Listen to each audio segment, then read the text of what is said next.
Ngayon manananggot tayo na ng rubber. Dito po tayo guys. Ito po yung rubber namin guys dito sa bukid. Yan guys.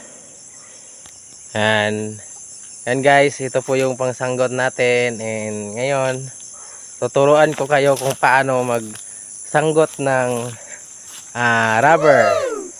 Ganito po yung hanap buhay namin dito guys. Yan. Ganito po yan guys. Wow. Tingnan nyo guys. Yan. Ganyan guys. Yung puno guys, anuhin natin guys. Sanggutin tapos yan yung yung hanap buhay dito sa probinsya ng Zamboanga guys. Ganyan guys.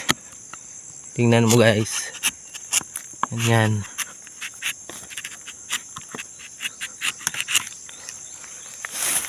Guys. Yan po yung hanap buhay dito guys.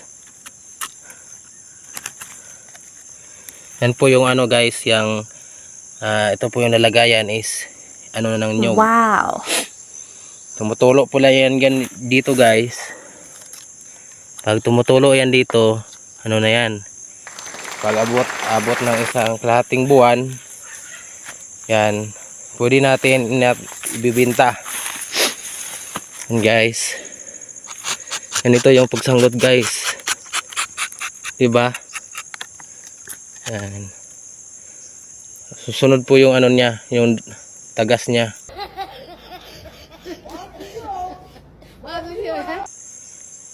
Yan guys.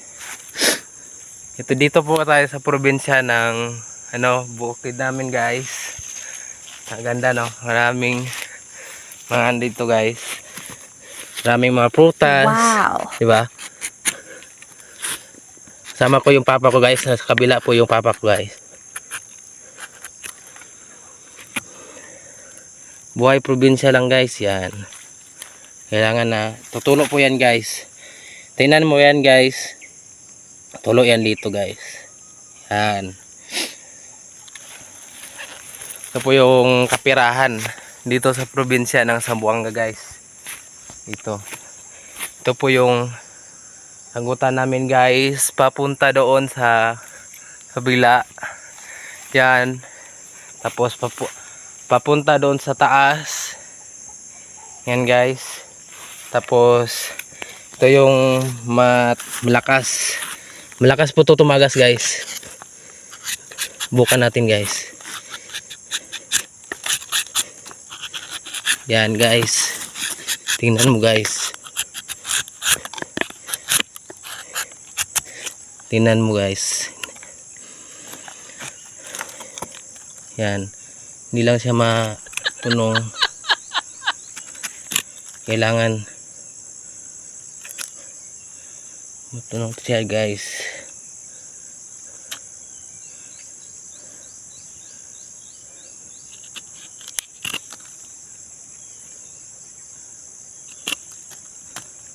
Guys, tutulo na po yan. Tapos may abrida pa dito guys sa taas.